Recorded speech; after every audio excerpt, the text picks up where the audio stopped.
తెలుగులో కొంతమంది డైరెక్టర్లు సినిమాలు చేస్తున్నారంటే ఎక్స్‌పెక్టేషన్స్ ఉంటాయి జనాల్లో.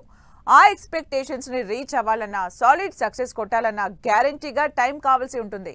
ఆడియన్స్ డిమాండ్స్ ని పెద్దగా పట్టించుకోకుండా అలా టైం తీసుకుని బిందాస్‌గా సినిమాలు చేస్తున్న డైరెక్టర్లు ఎవరు? సక్సెస్ఫుల్ సినిమాలు చేయాలంటే అంత ఈజీ కాదు. అందులోనూ స్టార్ హీరోల్ని హ్యాండిల్ చేస్తూ సక్సెస్ కొట్టడం అస్సలు ఈజీ కాదు. అందుకే సినిమా చేసే ముందే గట్టిగా ప్రిపేర్ అయి మరీ సినిమా స్టార్ట్ చేస్తారు నాగాస్విన్.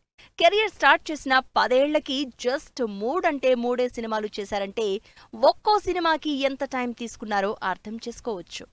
కల్కి లాంటి భారీ స్టార్ కాస్ట్ ఉన్న సినిమాని 3 ఏళ్లు చెక్కి లాస్ట్ ఇయర్ రిలీజ్ చేసి సూపర్ సక్సెస్ అందుకున్నారు నాగాస్విన్. కల్కి 2 ఎప్పుడు అని అడుగుతూనే ఉన్న ఫ్యాన్స్ కి గతంలో 3-4 గ్రహాలు ఒక్కటవ్వాలని చెప్పారు.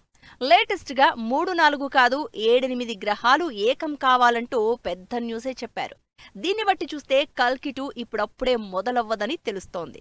ఫస్ట్ పార్ట్ లోనే ఇంట్రెస్టింగ్ స్టార్ కాస్ట్ ని పెట్టిన నాగాస్విన్ కల్కి 2లో ఇంకెంతమంది స్టార్స్ ని యాడ్ చేస్తారో, రిలీజ్ ఇంకెప్పుడు చేస్తారో అంటూ లెక్కలేసుకుంటున్నారు ఫ్యాన్స్.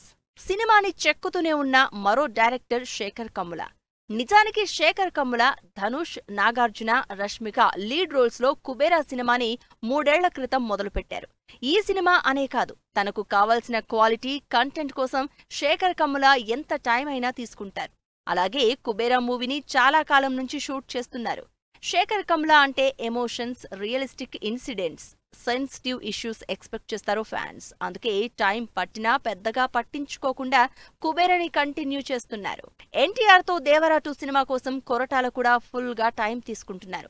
దేవర కోసమే బాగా టైం తీసుకుని కథని రీరైట్ చేసి సినిమాని చెక్కి లాస్ట్ కి 3 ఏళ్లకి సినిమాని థియేటర్లోకి తీసుకొచ్చారు. అలా దేవరా హిట్ తో దేవరా 2 మీద ఎక్స్పెక్టేషన్స్ పెరిగాయి. దాంతో దేవరా 2 పనిని ఇప్పటినుంచే మొదలుపెట్టారు కొరటాల.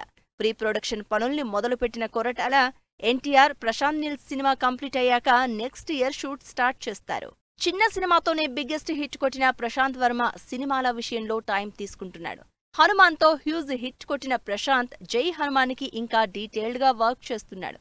అందుకే ఈ సంవత్సరం జై హనుమాన్ రిలీజ్ అవుతుందని గతంలోనే అనౌన్స్ చేసినా లేట్ అయినా పర్వాలేదని బెస్ట్ అవుట్పుట్ కోసం టైం తీసుకుంటున్నారు. ఇలా బిందాస్ గా సినిమాలు చేస్తూ ఆడియన్స్ ని ఎంటర్టైన్ చేయడానికి బాగా టైం తీసుకుంటున్నారు ఈ డైరెక్టర్లు.